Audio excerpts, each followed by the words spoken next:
ओ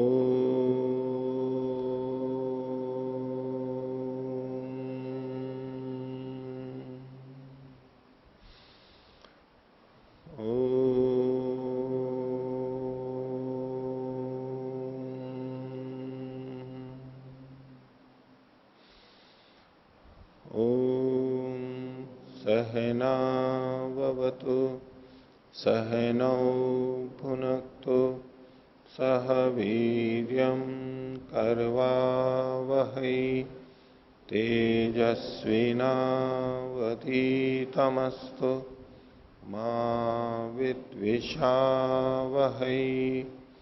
ओम शांति शांति शांति। वैशेषिक दर्शन की 12वीं कक्षा। वैशेषिक दर्शन के प्रथम अध्याय के प्रथम आन्निक का 13वां सूत्र हमारा चल रहा था।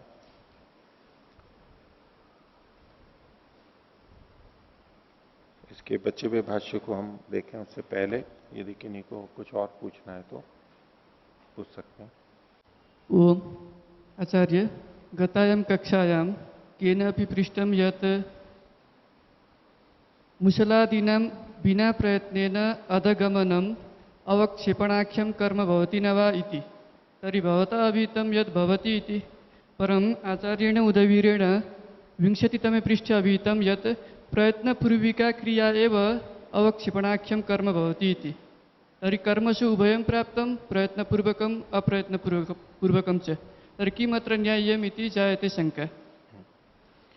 तो ये पूछ रहे हैं कि पहले पिछली कक्षा में किसी ने पूछा कि ऊपर से कोई चीज नीचे गिर रही है, जैसे कि मुसल को हमने ऊपर उठाया और नीचे अपने आप वो आ रहा है, तो उसको अवक्षेपण मानेंगे या ना मानेंगे। उत्क्षेपण ऊपर फेंकना तो ठीक है, हमने ऊपर उठा लिया। उत्क्षेपण दोनों तरह का, कि गेंद को हमने नीचे से ऊपर फेंका अथवा मुसल को पकड़े पकड़े ही हमने ऊपर उठा लिया, ये दोनों ही उत्क्षेपण में आएंगे। हमने ऊपर किया और वहां से गेंद अपने आप नीचे आई या मुसल अपने आप नीचे आया। मुसल को नीचे लाने में दोनों बातें हो सकती हैं, हम प्रयत्न पूर्वक भी ला सकते हैं, और एक बस ऊपर लाके छोड़ा तो वो अपने आप नीचे आ गया। दोनों बातें हो सकती हैं। तो इनका प्रश्न था कि यो अब छोड़ दिया और अपने आप जब मुसल नीचे आ रहा है उसको अवक्षेपण माने या ना माने, या तो पकड़ करके ही नीचे लाएं तभी अवक्षेपण आएगा। तो मैंने कहा था कि नीचे जो आ रहा है उसको भी अवक्षेपण मानेंगे। तो उदयवीर जी ने इस प्रकार से लिखा है कि प्रयत्न पूर्वक जब हम नीचे लाएंगे उसे ही अवक्षेपण कहेंगे, और अपने आप जो नीचे आ रहा है उसको अवक्षेपण नहीं कहेंगे, उसको गमन के अंतर्गत लेंगे। ये इन्होंने अभिप्राय लिखा है। तो ये विचारने की बात है, ये किस आधार पर लिखा है। इसमें यदि प्रयत्न पूर्वक अप्रयत्न पूर्वक ये विशेषण डालें, उत्क्षेपण और अवक्षेपण में ये दो के अंदर ये बात है, बाकी सब में नहीं है। देखिए इन्होंने जो अर्थ लिखा है सूत्र का, ये 7वां सूत्र है। तो उत्क्षेपण को उन्होंने लिखा ऊपर को उठाना या फेंकना। उठाना मतलब जैसे कि मुसल को ऊपर उठाया या पत्थर को हमने ऊपर उठा लिया पकड़ करके, और फेंकना वो हुआ जैसे नीचे से गेंद को हमने ऊपर फेंक दिया, हाथ नीचे ही है ऊपर फेंक दिया उसको। अवक्षेपण नीचे गिराना। गिराना मतलब ऊपर से गेंद है और यूं नीचे फेंक दिया, गिरा दिया। हम उसमें भी हमारा प्रयत्न है। इस तरह से गिरना नहीं लिखा इन्होंने, गिराना। इससे यह पता लगता है कि ये उत्क्षेपण और अवक्षेपण इन शब्दों में णिच का प्रयोग मान रहे हैं, यानी वो उसने किसी ने किया है, प्रेरणा दी है, ये वहां पर मान रहे हैं। अपने आप जा रहा है ये नहीं कहना चाह रहे। शब्द रचना में वो ऐसा कहना चाह रहे हैं, ऐसा वो देख रहे हैं, संभवतः इस कारण से इन्होंने लिखा है। लेकिन आगे आकुंचनम प्रसारणम, इसके अंदर इन्होंने सिकोड़ना और सिकुड़ना। आकुंचन में सिकोड़ना तो प्रयत्न पूर्वक हुआ, और सिकुड़ना अपने आप हो गया। जैसे कि नया कपड़ा होता है, धोते हैं तो वो सिकुड़ जाता है, और कई चीजें सिकुड़ जाती हैं। और प्रसारण फैलाना और फैलना, अपने आप फैलना और प्रयत्न पूर्वक फैलाना। यहां इन्होंने दोनों अर्थ यहां पर ले लिए, और गमन में बाकी बचा हुआ जो है उसको इन्होंने गमन में लिया है शेष। अब गमन भी दोनों तरह से हो सकता है, एक प्रयत्न पूर्वक हो सकता है, एक बिना प्रयत्न के भी हो सकता है। हम प्रयत्न पूर्वक वाहन को लेते हैं, धक्का देते हैं, उसमें गमन हो रहा है, वाहन चल रहा है, एक अपने आप वैसे ही कोई चीज बह रही है, ढलान में बह रही है वैसे ही, या तो सीधे भी बह रही है। तो यहां मेरी समझ से तो दोनों बातें, प्रयत्न पूर्वक हो चाहे अप्रयत्न पूर्वक हो, सबका सामान्य ग्रहण होना चाहिए। यदि यहां हम प्रयत्न पूर्वक ग्रहण मानते हैं उत्क्षेपण और अवक्षेपण में, तो ये विभाजन युक्ति संगत नहीं होगा। जब भी किसी का वर्गीकरण करते हैं तो किसी निश्चित बात को लेकर के वो घटाते हैं वहां पर। यदि प्रयत्न और अप्रयत्न वाली बात हमें लेनी है तो कर्म को या तो दो भागों में बांटेंगे पहले, ये प्रयत्न पूर्वक और अप्रयत्न पूर्वक, और फिर जितने भी प्रयत्न पूर्वक हैं उनके भेद कर दें और जितने अप्रयत्न पूर्वक हैं उनके भेद कर दें। ये वर्गीकरण तो ठीक लगता है, लेकिन यहां जो 5 कहे गए हैं उसमें ये 2 वर्गीकरण नहीं किए गए, सीधे कथन किया गया। उसमें से कुछ प्रयत्न पूर्वक और कुछ बिना प्रयत्न पूर्वक, ऐसे वर्गीकरण ठीक नहीं है। या तो हर स्थान पर, यानी 5 में प्रयत्न पूर्वक और अप्रयत्न पूर्वक दोनों को लेते हुए, यानी प्रयत्न या अप्रयत्न निरपेक्ष, वहां कोई विचार नहीं किया जा रहा है कि प्रयत्न पूर्वक है या अप्रयत्न पूर्वक है। बस ऊपर की ओर गति, नीचे की ओर गति, आकुंचन, दूसरी जगह से अपने निकट आना, और प्रसार मतलब निकट से दूर जाना, और गमन इसके अतिरिक्त जितना भी बचा है वो, ये केवल क्रिया मात्र, इस भिन्न भिन्न प्रकार की क्रियाएं हैं उनको लिया जाना चाहिए। तो यहां इन्होंने जो कुछ आधार दिए हैं वो संगत तो प्रतीत नहीं होते हैं, इसलिए विचारणीय है, उसको यूं मान सकते हैं। अगर कहीं शास्त्र में ऐसा संकेत मिला तो उसके आधार पर और विचार कर लेंगे। ठीक है, और किसी को बोलिए। ओम। आचार्य जी, कक्षा में विवेक संस्कार के बारे में बताया गया था पिछली कक्षाओं में, तो वहाँ बताया गया था कि जिस बल के कारण किसी वस्तु में गति उत्पन्न होती है या गति करती है कोई वस्तु, उसे वेग संस्कार कहते हैं। तो यहाँ प्रश्न ये है कि गति किसी निश्चित दिशा में जो होती है उसको माना गया है, या किसी भी दिशा में गति को वेग संस्कार कहेंगे? दोनों किसी भी कर्म के लिए, अब वो किसी निश्चित दिशा में हो रही हो या अनिश्चित दिशा में हो रही हो, वो सारा का सारा वेग के आधार पर ही माना जाएगा। उसमें वेग में अगर परिवर्तन है, वेग के साथ में दूसरी चीजें भी जुड़ी हुई हैं, तो वो उसको इधर उधर भी कर सकती हैं। एक ही चीज एक वेग के कारण जा रही है, और अगर उस पर अन्य वेग भी कहीं से प्राप्त हो रहे हैं तो उसका प्रभाव आएगा, और वो वस्तु सीधी और एक निश्चित दिशा में न जाकर के इधर उधर भी हो सकती है। गाड़ी को या साइकिल को हम चलाते हैं, वो सीधी भी जा सकती है और हम इधर उधर करके भी चला कर ले जा सकते हैं उसको, टेढ़ा मेढ़ा भी। हम अपने शरीर को भी ऐसे ही सीधे भी ले जा सकते हैं और कभी इधर और उधर जैसे भी टेढ़ा मेढ़ा कर सकते हैं। लेकिन इसका यह अर्थ नहीं है कि वेग नहीं होगा। एक ही वेग अगर है तो वो तो ठीक है, एक दिशा में ले जाएगा, कोई बाधक तत्व नहीं है तो। लेकिन उसके साथ साथ अन्य चीजें भी जुड़ी हुई हैं, दूसरे वेग भी जुड़े हुए हैं, तो अंतर आ जाएगा। बोलिए। दूसरा प्रश्न था, जो गुणों में पृथक पढ़ा गया है, उससे क्या सत्ता या अस्तित्व का बोध या ज्ञान होता है या नहीं? पृथक्त्व से सत्ता और पृथक्त्व, इनको अलग अलग ढंग से देखना चाहिए। यद्यपि मिली जुली सी लगती है हमारे को।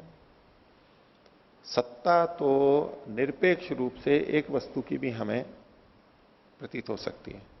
एक ही वस्तु है, हम कहें ये है, बस उसके होने में, होने की प्रतीति में अन्य वस्तुओं का अस्तित्व वहां पर आवश्यक नहीं है। एक की भी, एक वस्तु के सत्ता का ज्ञान हम स्वतंत्र रूप से कर सकते हैं, लेकिन पृथक्त्व का ज्ञान ये सापेक्ष होगा हमेशा। हम देख रहे हैं पृथक है, तो किससे पृथक है, भिन्न है, तो कोई ना कोई एक या अन्य अनेक उसकी तुलना में हमारे को लेनी होती है। तो पृथक्त्व गुण सापेक्ष है, और सत्ता गुण निरपेक्ष है। ठीक है, और कोई? तो आगे का पाठ देखते हैं।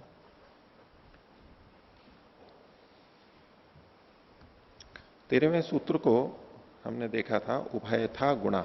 गुण कैसे होते हैं? दोनों प्रकार के होते हैं। अर्थात गुण अपने कार्य और कारण को नष्ट करते भी हैं और नहीं भी करते हैं। ये अर्थ यहां पर इन्होंने किया था।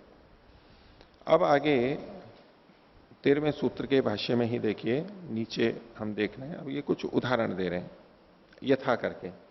यथा हरिद्रा चूर्णयो पीतत्व शेतत्वे उभय कारण भूते तत्कार्येण लोहितेन रूपेण गुणेन हन्येते। सूत्र में यह कहा गया था कि गुण दोनों प्रकार के होते हैं, वो अपने कारण और कार्य को नष्ट करते भी हैं और नष्ट नहीं भी करते हैं। तो कारण गुण कार्य गुण को नष्ट करता है, उसका उदाहरण यहां पर दिया जा रहा है। कारण गुण को कार्य गुण नष्ट कर रहा है, कार्य गुण कारण गुण को नष्ट कर रहा है, ये यहां उदाहरण दिया जा रहा है। उदाहरण क्या है? हल्दी और चूना, हल्दी पीले रंग की और चूना सफेद रंग का, दोनों को मिला देते हैं तो रंग बन जाता है लाल रंग का, सिंदूर जैसा, ऐसा रंग लाल ललाई लिए हुए बन जाता है। तो कह रहे हैं कि पीला और सफेद ये जो दो रूप थे, ये थे कारण, और लाल रंग जो बना ये था कार्य। कार्य गुण था लाल और कारण गुण थे पीला और सफेद। तो जो लाल गुण बना, लाल रंग बना, जब वो बना तो उसने पीले और सफेद को नष्ट कर दिया। तो कार्य गुण ने कारण गुणों को नष्ट कर दिया। तो गुण अपने कारण को नष्ट कर देता है, कार्य गुण अपने कारण गुण को नष्ट करता है, उसका एक उदाहरण दिया। हो गया। आगे तंतुनाम रूपम वस्त्रगत रूपस्य कारणम। धागों का रूप गुण कपड़े के रूप गुण का कारण है। कपड़े का रूप गुण कार्य है और तंतु का रूप गुण कारण है। इन दोनों में कारण कार्य संबंध है। तत्न वस्त्रगते न कार्येण रूपेण हन्यते।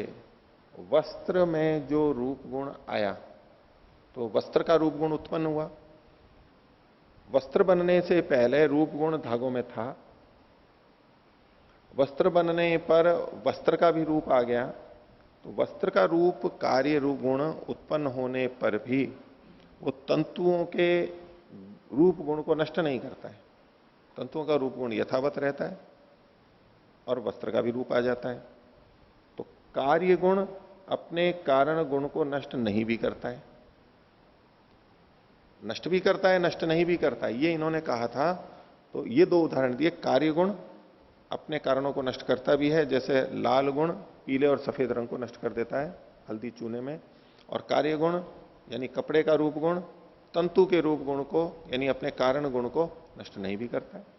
दोनों तरह से देखे जाते हैं गुण।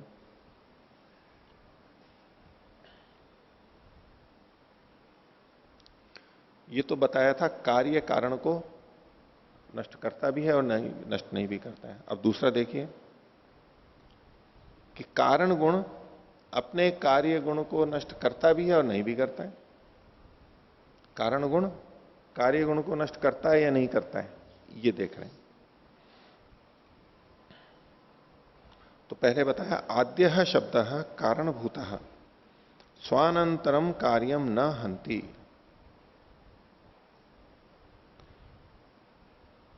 आद्य शब्द सबसे पहला शब्द उत्पन्न जब होता है शब्द, उसमें पहला शब्द, इसकी थोड़ी प्रक्रिया भी बताता हूं। शब्द देखिए इसके, जैसे आद्य शब्द जो कि कारणभूत है, वो अपने बाद वाले कार्य को नष्ट नहीं करता है। शब्द गुण कैसे उत्पन्न होता है और आगे कैसे चलता है, उसमें जिस तरह से ये मानते हैं, स्वीकार करते हैं कि संयोग और विभाग से शब्द उत्पन्न होता है। एक ताली बजाई, संयोग किया तो शब्द उत्पन्न हुआ, और विभाग से मतलब कागज को कपड़े को हमने यूं फाड़ा तो विभाग से भी शब्द उत्पन्न होता है। संयोग और विभाग से शब्द उत्पन्न हुआ, वो तो शब्द तो यहां उत्पन्न हुआ था और फिर वहां से दूर दूर तक चला जाता है वो। तो वहां दूर तक कैसे पहुंचता है, उसकी एक प्रक्रिया स्वीकार की जाती है। न्याय दर्शन में भी ये चर्चा चलती है कि शब्द गुण नित्य है या अनित्य है, उसको लेके उसमें भी ये थोड़ी प्रक्रिया आती है। तो ये ऐसा स्वीकार करते हैं कि संयोग से शब्द उत्पन्न हुआ, वो पहला शब्द था। हमारे तक जो पहुंचा, दूर से शब्द हुआ और हमारे तक पहुंचा, वो वाला पहला शब्द नहीं था। वो ही शब्द चल करके आ रहा है, ऐसा नहीं था। एक शब्द फिर दूसरे शब्द को उत्पन्न करता है, दूसरे से तीसरा, तीसरे से चौथा, ऐसे उत्पन्न करते करते करते फिर हमारे तक एक शब्द पहुंचा है।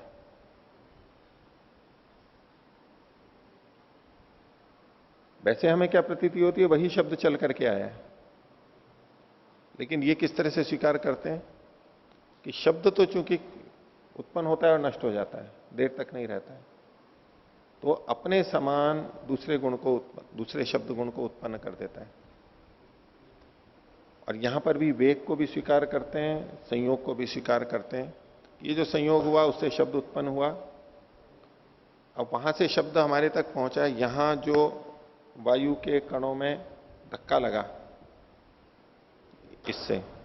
इससे क्या हुआ, यही तो हुआ ना, हवा के कण यहां से दबे, फैले, उसने दूसरे को धक्का दिया, उसने उसके आगे वाले को धक्का दिया, उसे धक्का करते करते करते वो हमारे तक यहां पहुंचा, हमारे कान तक। उसने हमारे कान को धक्का दे दिया, वहां पर कंपन हुआ और हमने उसको शब्द के रूप में अनुभव किया। बीच में वो चलता हुआ चला आ रहा है। तो वायु के जो कण थे उन्होंने पीछे से धक्का पाया, वेग मिला, वो आगे सरके, उसने आगे वालों को सरकाया और फिर वो वापस वहीं आ गया। वायु के कण, जैसे आजकल लोग मानते हैं, आगे आगे सरकता जाता है और वो आगे चलता है और अंत में जहां भी हमारे पास कान पे आके टकराता है तो हमारे को शब्द सुनाई दे जाता है। तो पहले वाला जो शब्द था, आद्य शब्द, जो कि कारण था, संयोग से पहले शब्द उत्पन्न हुआ, संयोग से शब्द उत्पन्न हुआ, उस शब्द से फिर आगे शब्द उत्पन्न हुआ। तो जो पहले वाला शब्द है उसने दूसरे शब्द को उत्पन्न किया, लेकिन पहले वाला शब्द दूसरे वाले शब्द को नष्ट नहीं करता है। पहले वाला शब्द आगे वाले शब्द को नष्ट नहीं करता है, बस उत्पन्न करता है। तो आद्य शब्द जो कि कारण रूप में है, पहले वाला, स्वानंतरम अपने बाद के कार्य को, कार्य शब्द को न हंति, नष्ट नहीं करता है। तो क्या प्रक्रिया बताई, कारण गुण अपने कार्य गुण को नष्ट नहीं करता है, कारण गुण अपने कार्य गुण को नष्ट नहीं करता है। हो गया। अब इसके आगे देखिए, संयोगात जायमानः शब्दः स्वकारणस्य संयोगस्य स्थितत्वात् नश्यति ही। संयोग से उत्पन्न जो शब्द है वही पहले वाला, तो संयोग कारण है और शब्द कार्य है। संयोग कारण है और शब्द कार्य है। और ऐसे में वो जो शब्द है वो अपने कारण संयोग के स्थित रहने पे नष्ट हो जाता है। ये कहना क्या चाहते हैं, जो ये कह रहे हैं वो मैं बोल रहा हूं अभी। तो उदाहरण के लिए ऐसा लीजिए, हम जब घंटी बजाते हैं, ये संयोग किया, एक आघात किया, टन आवाज आती है, थोड़ी देर तक आवाज आती रहती है ना, गूंजती है। अगर यूं मार करके वहीं पर ही रोक दिया जाए तो वो आगे जो आवाज आनी थी वो नहीं आएगी ना। तो संयोग ने शब्द को उत्पन्न किया, एक शब्द उत्पन्न हुआ, अगर वो संयोग वहीं बना रह जाए तो जो अब शब्द उत्पन्न होने वाले हैं वो नहीं हो पाएंगे। दो वस्तुओं का संयोग वो शब्द को उत्पन्न करने में कारण है, लेकिन वही संयोग यदि बना रह गया तो आगे शब्द उत्पन्न नहीं होगा, शब्द को उत्पन्न होने से रोक देगा वो। घंटी कई बार करते हैं, गूंजती है तो हम उसको पकड़ लेते हैं तो उसकी गूंज समाप्त हो जाती है। पकड़ा मतलब संयोग किया, संयोग से ही तो वो उत्पन्न हुआ था। और संयोग नहीं उसको नष्ट कर, संयोग ही उसका रोकने वाला या नष्ट करने वाला भी हो गया। इस दृष्टि से इनका कथन है कि संयोगात जायमान शब्द, संयोग से उत्पन्न होने वाला शब्द स्व कारण से संयोग से, अपने कारण संयोग के स्थित्वात स्थित होने पर नश्यति ही नष्ट हो जाता है। संयोग से जो पहला शब्द उत्पन्न हुआ वो आगे आगे जो शब्दों को उत्पन्न करेगा, तो पहला शब्द आगे के शब्दों को नष्ट नहीं करता है। पहला शब्द आगे वाले शब्द को नष्ट नहीं करता है, बस उत्पन्न कर देता है। तो कारण गुण कार्य गुण को उत्पन्न कर रहा है, नष्ट नहीं कर रहा है। कारण गुण कार्य गुण को नष्ट नहीं कर रहा है, उसका ये उदाहरण। और कारण गुण कार्य गुण को नष्ट कर रहा है, उसका उदाहरण इन्होंने दिया। वो संयोग अगर रह गया तो उसको नष्ट कर देगा शब्द को। इस प्रकार से गुण दोनों प्रकार के होते हैं। वो अपने कारण को, कार्य गुण अपने कारण गुण को नष्ट करता भी है, नहीं भी करता है, और कारण गुण अपने कार्य गुण को नष्ट करता भी है और नहीं भी करता है। ऐसे इन्होंने 4 उदाहरण यहां पर प्रस्तुत किए। तो गुण दोनों प्रकार के होते हैं। द्रव्य से ये इसका वैधर्म्य हो गया। द्रव्य अपने कार्य और कारण को नष्ट नहीं करता है, लेकिन गुण अपने कार्य और कारण को नष्ट कर भी सकते हैं और नहीं भी कर सकते। आगे देखिए, अब कर्म के बारे में है। कर्म पुनः कीदृशम इति कथ्यते। कर्म कैसा होता है? द्रव्य गुण और कर्म, ये भी एक तरह से वैधर्म्य ही आ रहा है। तो 14वें सूत्र में कहा कार्य विरोधी कर्म। कर्म कार्य विरोधी होता है। कार्य का मतलब है जो उत्पन्न होने वाला है। कार्य विरोधी इस शब्द में 2 तरह से व्याख्या की जाती है। एक बहुव्रीहि मान के कार्य है विरोधी जिसका, ऐसा होता है कर्म। कर्म कैसा होता है कि कर्म का जो कार्य होता है वो कर्म को नष्ट कर देता है। कर्म ने जिसको उत्पन्न किया, कर्म जिसका कारण है, वो कार्य जो उत्पन्न हुआ है वो अपने कारण को यानी कर्म को नष्ट कर देता है। अर्थात जैसे कि पिता और पुत्र, तो पुत्र ने पिता को नष्ट कर दिया। कारणकारी संबंध में जन्य जनक लेंगे तो जनक, जो कर्म जनक था, उसने जिसको उत्पन्न किया वो इसको नष्ट कर देता है। एक तो ये बहुरी मान करके अर्थ करते हैं। दूसरा इसमें षष्ठी समास मान करके करते हैं। कार्य का विरोधी होता है कर्म। कर्म कार्य का विरोधी होता है। कर्म अपने कार्य का, जिसको वो उत्पन्न करता है, उसका विरोधी होता है।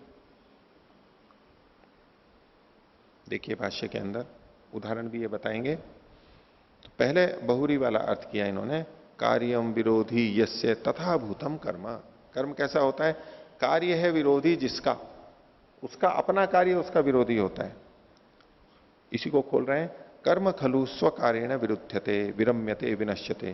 कर्म अपने कार्य के द्वारा विरोध को प्राप्त होता है, विराम को प्राप्त होता है, नष्ट हो जाता है।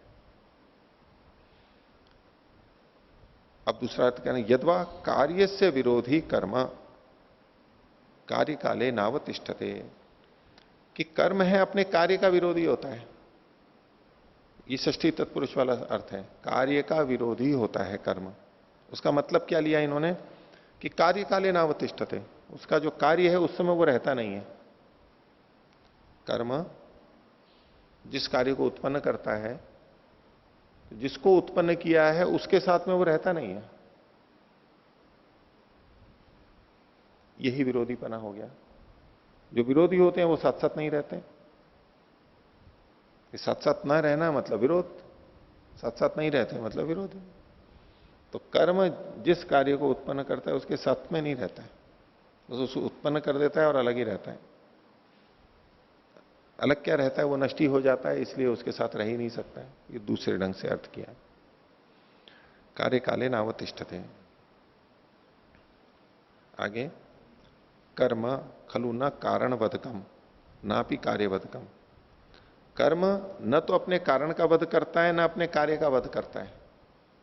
देखो पीछे गुण के संदर्भ में क्या कहा था? गुण अपने कार्य को नष्ट करता है, कर सकता है, और करता भी है, नहीं भी करता है, लेकिन करता है, ये तो बात आई गई।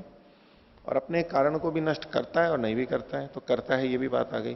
तो गुण अपने कार्य को भी नष्ट करता है और कार्य कारण को भी नष्ट करता है, कुछ गुण। लेकिन बोले कर्म कैसा है? कर्म ना तो अपने कारण को नष्ट करता है ना अपने कार्य को नष्ट करता है, बल्कि ये अपने कारण के द्वारा नष्ट हो जाता है और अपने कार्य के द्वारा भी नष्ट हो जाता है।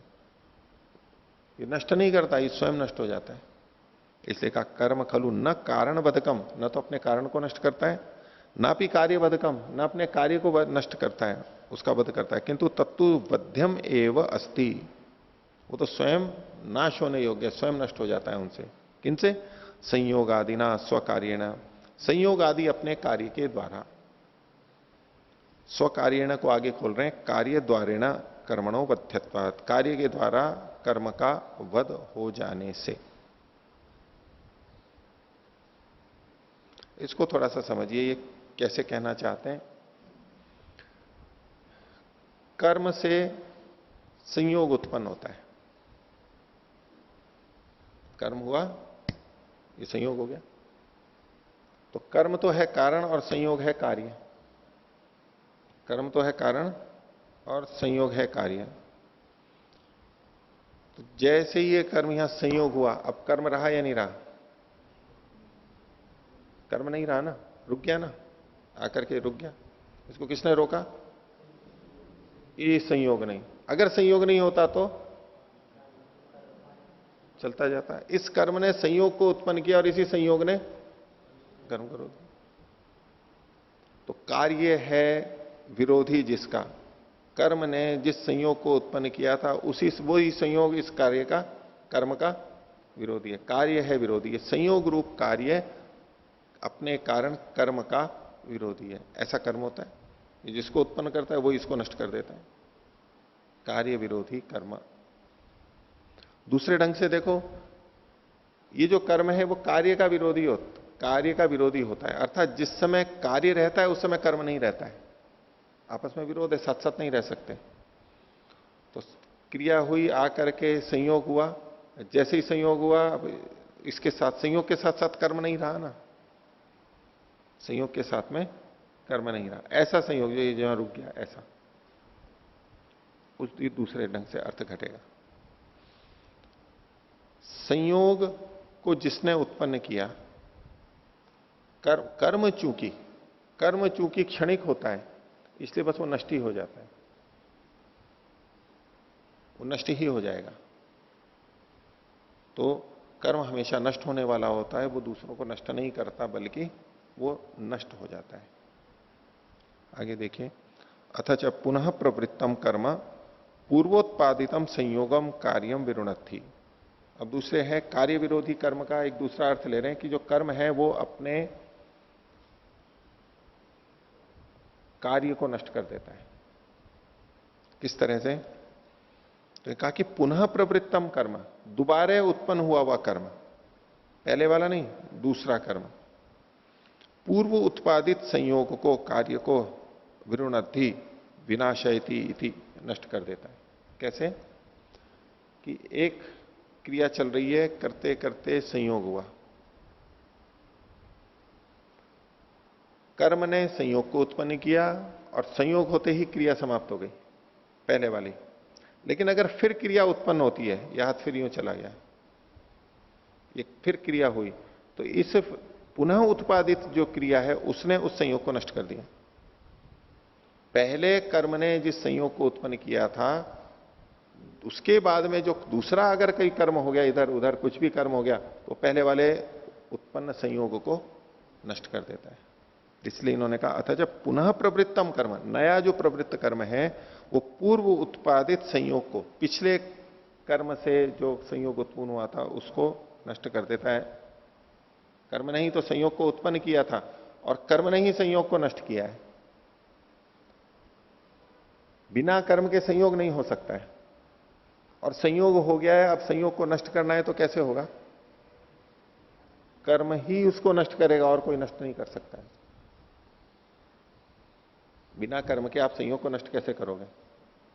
अलग तो करना है ना, तो अलग करते ही तो कहीं ना कहीं से तो अलग करना ही पड़ेगा, तो कर्म ही उसको नष्ट करेगा। तो कार्य का विरोधी जो कार्य है, संयोग जो कर्म का कार्य है, उसी को यह नष्ट कर देता है।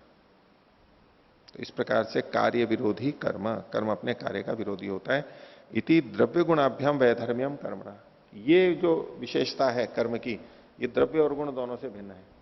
द्रव्य और गुण ऐसे नहीं होते हैं, जबकि कर्म ऐसा होता है। तो द्रव्य गुण कर्म के वैधर्म्य को यहां पर बताया गया। आगे देखिए 15वां सूत्र, उसकी भूमिका। द्रव्य गुण कर्मणाम साधर्म्यम उक्त्वा अधुना क्रमेण तेषाम लक्षणम अर्थात परस्पर तो वैधर्म्यम प्रदर्शयति तत्र तावत द्रव्यम। तो द्रव्य गुण और कर्म के साधर्म्य को बता करके, साधर्म्य कैसे? द्रव्य द्रव्य में जो साधर्म्य है, गुण गुण में जो साधर्म्य है, और कर्म कर्म में जो साधर्म्य है। पहले देखिए ये बताया था द्रव्य गुण कर्म में परस्पर क्या साधर्म्य है, तीनों में। द्रव्य गुण में क्या साधर्म्य है वो बता दिया था। और फिर द्रव्य गुण और कर्म तीनों को जो अलग अलग ढंग से बताया 12वें 13वें और 14वें सूत्र में, उसको हम साधर्म्य और वैधर्म्य दोनों देख सकते हैं। यदि द्रव्य गुण और कर्म इनमें परस्पर में देखना हो तो ये तीनों सूत्र परस्पर एक दूसरे के वैधर्म्य को बताने वाले हैं, विशेषताओं को बताने वाले हैं। और यदि इन्हीं में आपस में देखना हो द्रव्य द्रव्य कैसे होते हैं, तो वो साधर्म्य कथन किया जा रहा है। द्रव्य का साधर्म्य परस्पर, गुणों का परस्पर का साधर्म्य और कर्म का परस्पर साधर्म्य। परस्पर देखेंगे तो साधर्म्य, और दूसरों की अपेक्षा से देखेंगे तो वही वैधर्म्य कहलाएगा। अब द्रव्य गुण और कर्म तीनों के लक्षण बताए जा रहे हैं कि द्रव्य किसे कहते हैं। तो जब इनके लक्षण बताए जाएंगे, वो लक्षण ऐसे होंगे जो दूसरों से उसको अलग करने वाले होंगे। लक्षण हमेशा दूसरों से अलग कर देता है, व्यावर्तक हो जाता है। जड़ और चेतन, जड़ की परिभाषा, चेतन की परिभाषा, जैसे ही हमने चेतन की परिभाषा दी तो जड़ को अपने से अलग कर देगी। अगर चेतन की हमने ऐसी परिभाषा दे दी जिसमें कि जड़ भी आ रहा है, तो वो चेतन की परिभाषा नहीं करेंगे। चेतन किसे कहते हैं? तो हम कहेंगे कि जिसका अस्तित्व होता है, सत्ता होती है, उसको चेतन कहते हैं। जितने भी चेतन है उनका अस्तित्व होता है ना। चेतन है तो अस्तित्व होगा ना आत्मा परमात्मा का। इसलिए हम ये लक्षण कर देंगे कि जिसका अस्तित्व होता है उसको चेतन कहते हैं। ठीक है। गाय के 2 सींग होते हैं नहीं होते हैं? 4 पैर होते हैं नहीं होते हैं? तो जिसके 2 सींग और 4 पैर होते हैं उसको गाय कहते हैं। तो अब गर्दन क्यों हिलाती है? पहले तो हाँ कर रहे थे। गाय में 2 पैर, 2 सींग और 4 पैर नहीं होते हैं क्या? होते हैं। तो गाय का लक्षण नहीं है क्या? गाय का लक्षण नहीं है क्या? है ना? क्यों नहीं है?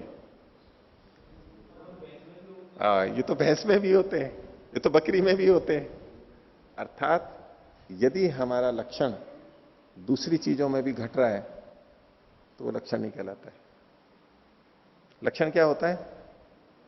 जो दूसरों में नहीं जाएगा, जो दूसरों में नहीं जाएगा। जिस चीज को हमें कहना है उसी को लक्षित करेगा, दूसरों को लक्षित नहीं करेगा। ऐसे को हम लक्षण कहते हैं।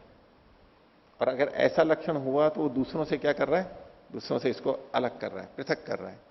तो इसको कहेंगे ये वैधर्म्य को बता रहा है। तो आगे जो द्रव्य गुण कर्म के लक्षण बताए जाएंगे तो ये परस्पर वैधर्म्य को भी बताने वाले हैं कि द्रव्य ऐसा होता है, गुण ऐसा होता है, आपस में भिन्नता को बताने वाले होते हैं। और द्रव्य द्रव्य में देखेंगे तो साधर्म्य को भी बताने वाले होंगे। तो इन्होंने वैधर्म्य के रूप में कहा कि द्रव्य गुण कर्म के साधर्म्य को कह करके अपक्रम से उनके लक्षण को अर्थात परस्पर वैधर्म्य को प्रदर्शित करते हैं। तत्र तावत द्रव्यम, उसमें सबसे पहले द्रव्य को कहा। अब देखिए आधुनिक ढंग से द्रव्य की जो भी परिभाषा दी जाती हो वो अलग है। यहां जो द्रव्य की परिभाषा दी जा रही है वो अलग है। आजकल जो द्रव्य का हो या पदार्थ का, वो एक ही बात मान करके चलते हैं। जबकि हमने यहां इस शास्त्र में ये देखा कि पदार्थ का मतलब अलग है और द्रव्य का मतलब अलग है। दोनों अलग अलग है। द्रव्य और पदार्थ अलग अलग है या नहीं है? हैं। पदार्थ कितने हैं? 6। और द्रव्य कितने माने? 9 माने। तो द्रव्य और पदार्थ अलग है। पृथ्वी द्रव्य है या पदार्थ है? पृथ्वी द्रव्य है या पदार्थ है? तो आप तो कह रहे थे द्रव्य पदार्थ अलग अलग होते हैं, ये तो एक ही हो गया ना। पृथ्वी ऐसे ही जल के लिए ले लीजिए, तो ये अलग अलग है या एक है, ये विचार कीजिए। तो आधुनिक लोग द्रव्य और पदार्थ को एक ही मानते हैं, और उस किसे कहते हैं? जिसमें भार होता है और जो स्थान घेरता है, ये दो लक्षण देते हैं ना मुख्य। इसके अलावा कुछ? जो द्रव्य, जो जिसमें भार होता है और जो स्थान घेरता है, ये दो जिसमें घटेंगे उसको द्रव्य कहेंगे। अब इसमें समस्या हमारे लिए ये आ जाती है कि आत्मा और परमात्मा, इनमें भार है ये सिद्ध नहीं कर सकते हैं, हमारी दृष्टि से उसमें भार ही नहीं है, तो उनके हिसाब से वो द्रव्य ही नहीं है, फिर मैटर ही नहीं है। उनकी जो तत्वों की सूची है उसमें आत्मा परमात्मा नहीं है। उसमें जो तत्व है, जो सूची है, पीरियोडिकल टेबल जो है, उसमें जो अलग अलग इलेक्ट्रॉन प्रोटॉन के आधार पर क्रमशः संख्या दी गई है। जो प्रधान जी कह रहे थे सोने और पारे का जो क्रम है ना, वो पास पास में है बिल्कुल। उसमें परमाणुओं में भेद नहीं है, उसमें अंदर के इलेक्ट्रॉन प्रोटॉन में है, जिसमें एक उसमें अंतर है। उसका जो नंबर है वो एक नंबर में अंतर है, एक उसको बदल दो तो बस वो दूसरा बन जाएगा। इसलिए इतना निकट है, इसलिए पारे से सोने के बनाने की बात हमारे यहां बहुत प्रचलित है। उस सूची के अंदर आत्मा परमात्मा नहीं है। और यहां की दृष्टि से देखें तो उसमें काल दिशा भी नहीं है। काल, दिशा, आत्मा और मन, वहां पर मन भी नहीं लिखा हुआ मिलेगा। वहां तो खैर अलग ढंग से प्रस्तुति है, लेकिन अगर भार है और स्थान घेरता है तो आत्मा परमात्मा को हम सिद्ध नहीं कर पाते, और इसलिए वो मानते भी नहीं है, इसलिए कि भाई ये तो द्रव्य है क्या ऐसा जो स्थान भी नहीं घेरता है और ना उसका भार पता लगता है। पर यहां चूंकि आत्मा और परमात्मा इनका भी ग्रहण है, तो इसलिए यहां परिभाषा ही अलग है द्रव्य की। वो क्या है देखिए, 15वां सूत्र, क्रिया गुणवत समवायी कारणम इति द्रव्य लक्षणम। ये द्रव्य का लक्षण क्या? क्रिया गुणवत। द्रव्य क्रिया वाला और गुण वाला होता है। जो क्रिया वाला होता है, गुण वाला होता है, उसको कहते हैं क्रिया गुणवत। क्रिया वाला, गुण वाला। क्रिया क्या होती है वो हमने देख लिया है, गुण क्या होते हैं वो हमने देख लिया है। गुणों को भी बता दिया, क्रिया को भी बता दिया। तो द्रव्य कैसा होता है? क्रिया वाला और गुण वाला होता है। जिसमें क्रिया होती है, जिसमें गुण होते हैं, उसको द्रव्य कहते हैं। तो क्रिया गुणवत, ये एक बात कही। दूसरी बात कही समवायी कारणमिति, वो समवायी कारण भी होता है। द्रव्य जो होता है वो समवायी कारण होता है। समवायी कारण का उदाहरण आप लोग सब समझते हैं, जैसे कि हम मिट्टी और घड़ा, तंतु और वस्त्र, आटा और रोटी, ये सब जो देखते हैं, द्रव्य समवायी कारण होता है। किनका समवायी कारण होता है? उनसे जो द्रव्य उत्पन्न होते हैं उनका समवायी कारण होता है। मिट्टी से घड़ा उत्पन्न होता है तो मिट्टी घड़े का समवायी कारण है। आटे से रोटी उत्पन्न होती है तो आटा रोटी का समवायी कारण है। तो एक तो अपने कार्य द्रव्यों का समवायी कारण होते हैं द्रव्य। दूसरा, अपने में स्थित गुणों के भी वो समवायी कारण होते हैं। कोई भी द्रव्य है उसमें गुण है, जैसे कि इन्होंने कहा कि द्रव्य गुणवत, द्रव्य नहीं क्रिया गुणवत, द्रव्य क्रिया और गुण वाले होते हैं। तो द्रव्य में क्रिया रहती है तो क्रिया का समवायी कारण वो द्रव्य ही होगा जिसमें क्रिया रहती है, और गुण का भी समवायी कारण वही होगा, वो द्रव्य जिसमें वो गुण रहता है। तो द्रव्य तीन तरह से समवायी कारण बन रहा है। एक तो अपने कार्य द्रव्य का भी समवायी कारण होता है, अपने गुणों का भी समवायी कारण होता है, और अपने कर्म यानी क्रिया का भी समवायी कारण होता है। द्रव्य समवायी कारण होता है। इसको यूं भी कह सकते हैं कि समवायी कारण केवल द्रव्य ही होता है। गुण और कर्म समवायी कारण कभी नहीं होते। बस ये लक्षण दे दिया इन्होंने कि द्रव्य किसे कहते हैं। यदि हम कहीं क्रिया देख रहे हैं तो वहां पर द्रव्य अवश्य है, ये निश्चित है। यदि हम कहीं गुण देख रहे हैं,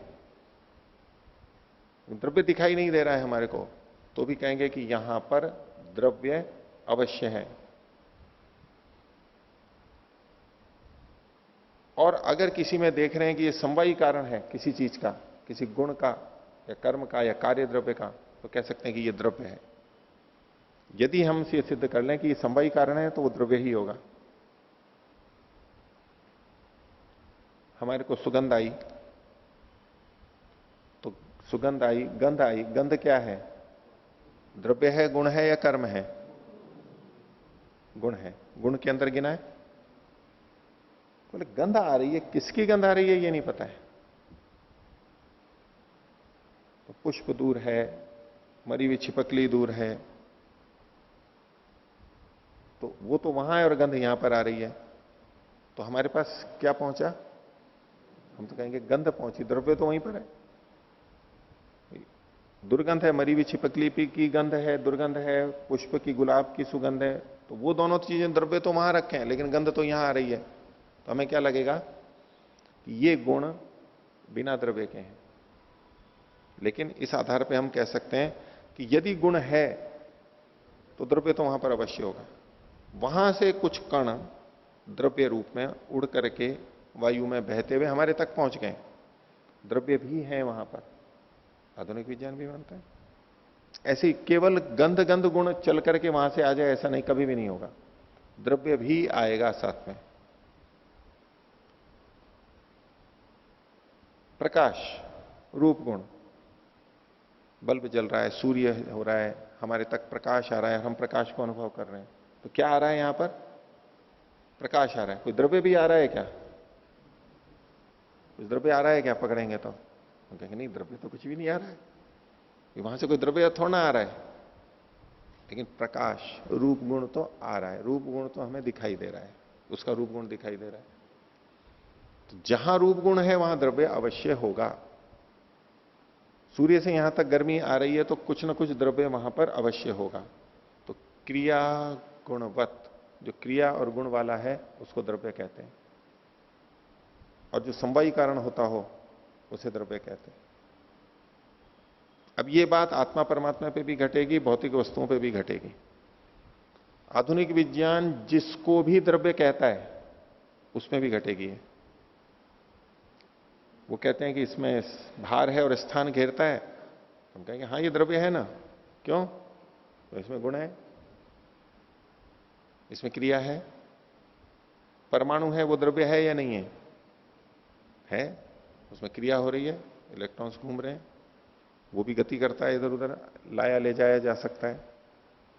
और गुण भी है उसमें, उसमें सकारात्मक गुण यानी पॉजिटिव है, नेगेटिव है, और भी जो भी उसके गुण, उसका भार है, उसकी संख्या है, उसका परिमाण है, उसका पृथक्त्व है, उसमें संख्या है, इत्यादि जो जो गुण है वहां पर। तो आधुनिक विज्ञान की दृष्टि से जितने भी द्रव्य हैं वो सब इसके अंतर्गत आ जाएंगे, छूटेंगे नहीं इससे। जो क्रिया और गुण वाले हैं द्रव्य हैं और समवायी कारण भी है। लेकिन ये परिभाषा ऐसी है कि उनकी परिभाषा में जो द्रव्य आ नहीं पा रहे थे उनका भी ग्रहण हो जाएगा यहां पर।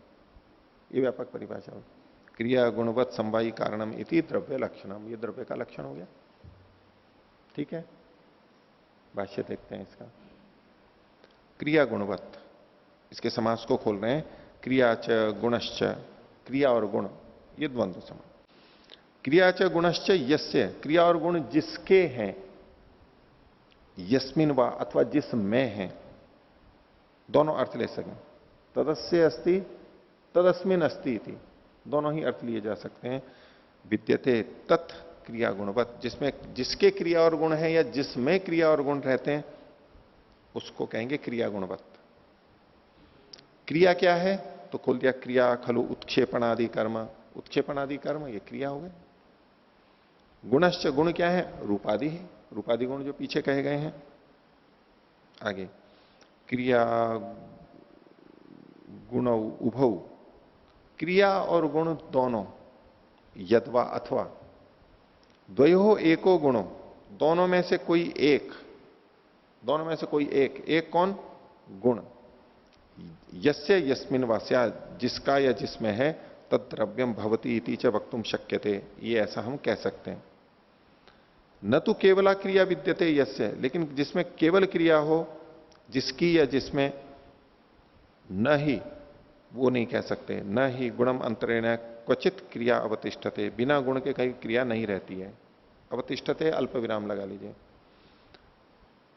इसको देखिए ये क्या कहना चाहते हैं।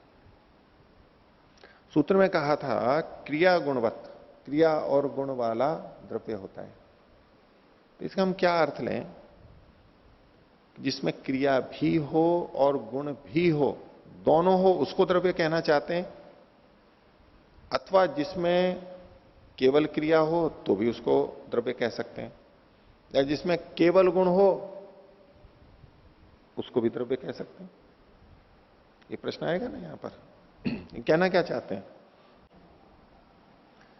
द्रव्य में क्रिया और गुण दोनों का होना आवश्यक है, अथवा दोनों में से कोई एक हो तो भी वो द्रव्य कहला सकता है। तो पहला तो है कि भाई दोनों होनी चाहिए, दोनों होनी चाहिए। लेकिन इसमें प्रश्न ये आएगा कि क्रिया एकदेशी वस्तु में होती है, क्रिया एकदेशी वस्तु में होती है, क्योंकि क्रिया का मतलब है देशांतर प्राप्ति, दूसरे देश में, स्थान में प्राप्त होना। ये यहां रखी थी, यहां से उठ के यहां गई, तो ये जो क्रिया है, अगर कोई वस्तु देशांतर को प्राप्त नहीं हो रही है, दूसरी जगह नहीं जा रही है, तो उसमें क्रिया कहलाएगी क्या? नहीं कहलाएगी ना। क्रिया के लिए दूसरे देश में जाना आवश्यक है, नहीं तो क्रिया नहीं कहलाएगी वो। ये किस में होती है? देशांतर में प्राप्ति किनकी होगी? जो एकदेशी होंगे। जो सर्वव्यापक है वो देशांतर में कहां जाएगा? जैसे कि ईश्वर, ईश्वर तो सर्वव्यापक है और उसका कहीं आना जाना तो हो ही नहीं सकता है। तो ऐसे में यदि हम ये मानते हैं कि गुण और कर्म दोनों जिसमें हो, दोनों होने आवश्यक हैं, उसको द्रव्य कहते हैं। तो ईश्वर में गुण तो है, आनंद है, ज्ञान है, विभुत्व है, लेकिन क्रिया नहीं है, तो उसको द्रव्य नहीं कह सकते। फिर ये प्रश्न खड़ा हो जाएगा। इसी तरह से आकाश, आकाश को भी जब विभू मान करके कथन करते हैं, तो जो जो विभू है वो सब नहीं जा सकते। काल और दिशा के लिए भी इस तरह के प्रश्न उठाए जा सकते हैं। इसमें कर्म क्या है? काल में कौन सा कर्म है? काल को फिर भी हम कहते हैं भाई काल की गति है, और काल का चक्र चलता रहता है ना, काल तो गतिमान है, ऐसा ही बोलते हैं। दिशा, तो जो द्रव्य है उसको हम गुण और कर्म दोनों से मिला हुआ माने या बिना मिला हुआ माने? तो हमारा विषय यह है कि क्रिया और गुण दोनों किसी द्रव्य में होने चाहिए, द्रव्य में दोनों होने आवश्यक है, या कोई एक हो तो भी चल जाएगा। तो ईश्वर का एक प्रश्न के रूप में बात रखी है, हम ईश्वर को द्रव्य माने या ना माने। ईश्वर में कर्म तो नहीं हो सकता, क्योंकि वो एक देशी नहीं है। देखो इन्होंने क्या बात रखी है, इसको समझो। उन्होंने कहा क्रिया गुण उभौ यद्वा द्वयो एको, या तो क्रिया और गुण दोनों होने चाहिए, अथवा उन दोनों में से कोई एक होना चाहिए, गुण होना चाहिए। जिसमें है उसको द्रव्य कहते हैं। अब इन्होंने क्या व्याख्या कर दी? या तो दोनों हो और या एक हो। एक हो मतलब गुण हो। अब इससे क्या निकाल लिया इन्होंने कि गुण तो जरूर होना चाहिए, बिना गुण के तो द्रव्य हो ही नहीं सकता वो। हां, कर्म हो भी सकता है और नहीं भी हो सकता है। तो जो ये प्रश्न था कि कर्म और गुण दोनों रहने चाहिए या एक, तो दोनों रह सकते हैं, लेकिन दोनों अवश्य रहें ये नियम नहीं हुआ। लेकिन गुण तो अवश्य रहना चाहिए। अब जब ये व्याख्या कर दी तो परमात्मा भी द्रव्य सिद्ध हो गया, क्योंकि उसमें गुण होते हैं, भले ही क्रिया नहीं हो उसमें।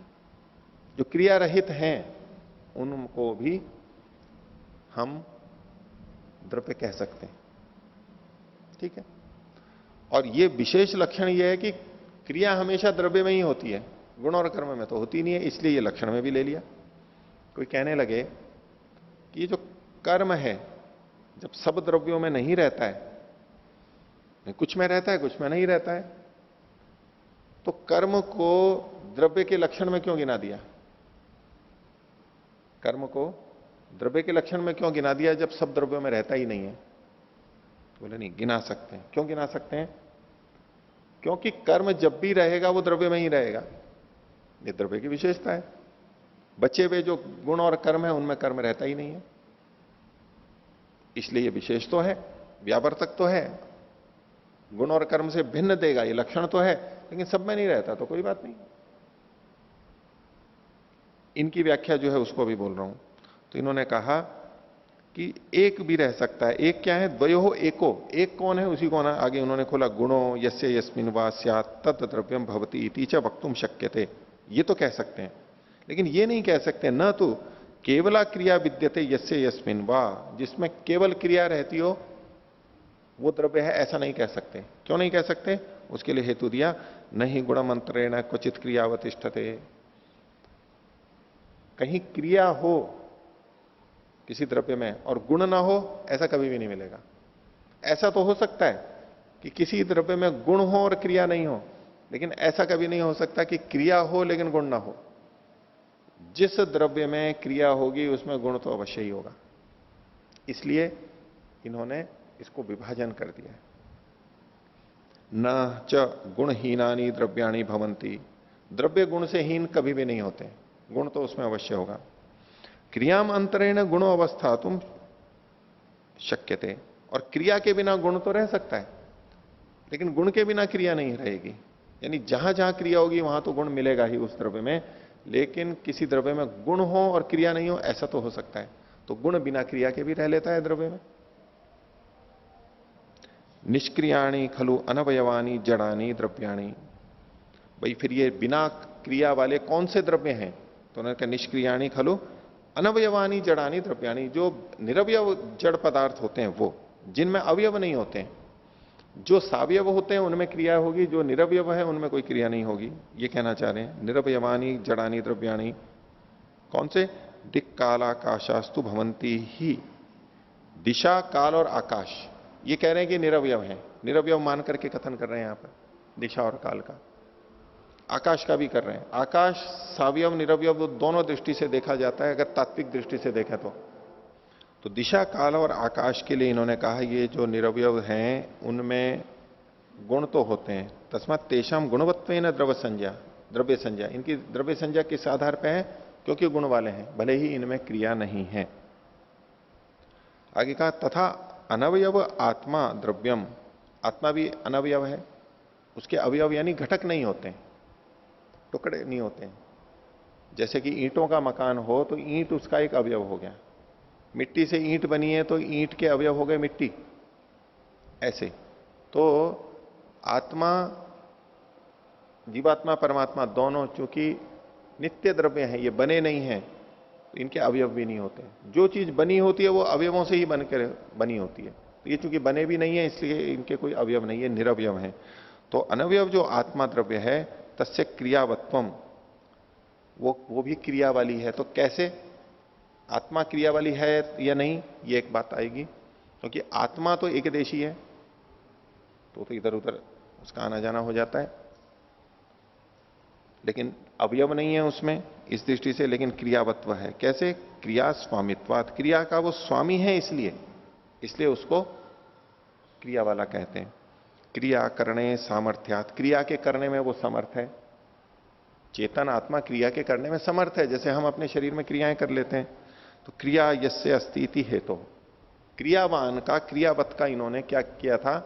क्रिया है जिसमें या जिसकी क्रिया है, ये दो तरह से व्याख्या की थी, जिसकी क्रिया है या जिसमें क्रिया है, ये दोनों बातें हैं। इस हेतु से वो भी क्रियावान है। खलु आत्मा गुणास्तु तत्र ज्ञानादय संति। आत्मा में ज्ञानादि गुण तो रहते ही हैं, तो आत्मा में ज्ञानादि गुण तो हैं और क्रिया भी है। कैसी क्रिया? अब क्रिया को देखो थोड़ा अलग ढंग से समझिए आप। क्रिया कई तरह की हो सकती है। एक तो आम रखा हुआ है, कच्चा, कच्चे से वो पक गया और फिर सड़ गया, उसमें बदलाव आ गया ना। दूध से दही जम गया, उसमें बदलाव आया ना अंदर। तो ये सावयव पदार्थ है और इनमें अंदर कुछ क्रिया चल रही है और इसमें बदलाव आ गया, तो ये क्रिया वाले हैं।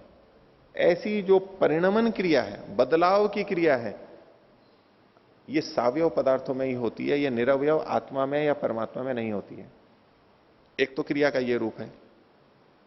एक क्रिया वाला उसको कहते हैं जो खुद क्रिया करता हो। जैसे कि हम चलते फिरते हैं तो हमारे में क्रिया है, लेकिन ये जो लेखनी है इसमें अपनी क्रिया नहीं है, ये पड़ी है तो पड़ी है, अपने आप नहीं जाती। हम अपने आप चल फिर लेते हैं, इस दृष्टि से हम क्रियावान हैं। लेकिन लेखनी अपने आप नहीं चल सकती, तो इस दृष्टि से कहेंगे कि ये क्रियावान नहीं है। लेकिन दूसरी दृष्टि से कहेंगे कि जिसको चलाया जा सकता हो, जिसमें क्रिया पैदा की जा सकती हो, वो भी तो क्रियावान है। अब लेखनी को खुद नहीं चल सकती लेकिन हम चला सकते हैं, तो इसे कहते हैं ये भी क्रिया वाली है, इसमें गति हो रही है। गाड़ी को हम चला रहे हैं, गाड़ी चल रही है, तो हम कहेंगे कि देखो इसमें क्रिया है, गाड़ी अपने आप तो नहीं चल रही है, कुछ हम कर रहे हैं, कुछ वो भी, उसकी भी जोर लग रहा है। तो क्रिया कौन सा? एक तो अंदर परिणमन वाली क्रिया, एक है स्वयं चलने वाली क्रिया, और एक दूसरे के द्वारा चलाए जा सकने वाली क्रिया। और एक तीसरी क्रिया और होती है कि जिसमें क्रियाएं हो रही हैं उसको भी क्रिया वाला कहेंगे। जैसे एक कमरा है, ये हॉल है, विशाल भवन है, आश्रम है, बोले कि सक्रिय है, गतिविधियां हैं। सक्रिय कौन है? आश्रम। ये भवन कैसा है? सक्रिय है, निष्क्रिय? वैसे तो अपनी जगह जड़ यूं का यूं है, सक्रिय नहीं है, लेकिन इसके अंदर अगर गतिविधियां हो रही हैं तो हम क्या कह देते हैं? ये सक्रिय है, ये विद्यालय चल रहा है। विद्यालय का भवन तो यूं का तो ही है। तो जिसमें क्रियाएं हो रही हैं उसको भी हम क्रिया वाला कहते हैं इस दृष्टि से। अब परमात्मा में कौन सी क्रियाएं हैं? परमात्मा में परिणमन वाली क्रियाएं नहीं है। जैसे आम, केला, फल आदि पक जाते हैं, सड़ जाते हैं, परिवर्तित होते हैं, छोटे बड़े होते हैं, ऐसी परमात्मा में नहीं है। परमात्मा देशांतर को भी प्राप्त नहीं कर सकता है, इसलिए उसमें वो भी क्रिया नहीं है, सर्वव्यापक है। परमात्मा को कोई चला सके ऐसा भी नहीं है, परमात्मा खुद चल सकता हो ऐसा भी नहीं है, लेकिन परमात्मा दूसरों को चला सकता है, इसलिए वो क्रिया वाला है। और जितनी भी क्रियाएं हो रही हैं वो परमात्मा में हो रही हैं, इसलिए भी परमात्मा क्रिया वाला है। ये हम जो गतिविधियां कर रहे हैं, गतिविधियां हमारी हो रही हैं, कर्म हमारे हो रहे हैं, प्रकृति चल रही है, लेकिन ये सब क्रियाएं किस में हो रही हैं? इसलिए परमात्मा क्रिया वाला है। भिन्न दृष्टि से कह रहा हूं। अब यूं देखेंगे तो परमात्मा भी क्रिया वाला है, और इस दृष्टि से देखेंगे तो जितने भी द्रव्य हैं वो क्रिया वाले भी होंगे और गुण वाले भी होंगे। ये जो प्रश्न था कि वस्तुएं, जितने भी द्रव्य हैं वो क्रिया वाले और गुण वाले दोनों होते हैं या एक होते हैं? तो पहली दृष्टि से इन्होंने कहा था कि गुण तो अवश्य होना चाहिए, लेकिन क्रिया हो या ना हो। लेकिन क्रिया वाला, इस क्रिया वाला है, इसकी व्याख्या हम अगर इस तरह से कर दें, जो मैंने आपको क्रिया वाला होने के कई तरीके बताए, उस दृष्टि से देखेंगे तो प्रत्येक द्रव्य क्रिया वाला है। या तो वो खुद चल सकता है, एक देशी चीजें चलाई जा सकती हैं या चलती हैं, क्रिया वाली हैं। और विभू परमात्मा दूसरों को चला सकता है, इसलिए क्रियावान है, और विभू परमात्मा में क्रियाएं हो रही हैं, इसलिए भी वो क्रियावान है। कि आकाश, काल और दिशा का क्या करेंगे? तो आकाश, काल और दिशा खुद चल नहीं सकते, दूसरा उनको कोई चला नहीं सकता, लेकिन जितनी क्रियाएं हो रही हैं वो इन्हीं में हो रही हैं। आकाश में ही तो सारी क्रियाएं हो रही हैं। अवकाश नहीं मिलेगा तो आकाश कैसे? सारी जितनी क्रियाएं हो रही है वो आकाश में हो रही हैं, और जितनी क्रियाएं हो रही हैं वो दिशा में हो रही हैं। दिशा भी तो स्थान ही होता है, इधर उधर। और कोई भी क्रिया हो रही है बिना काल के क्रिया भी नहीं हो सकती, कोई ना कोई काल अवश्य है वहां पर।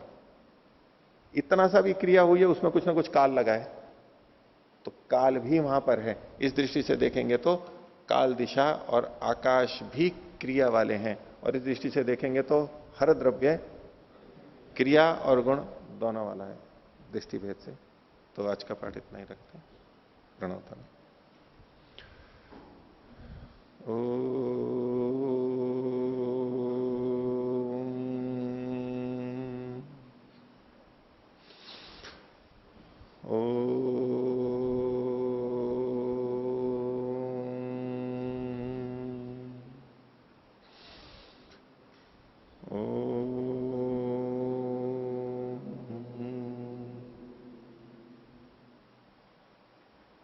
सभी को साधारण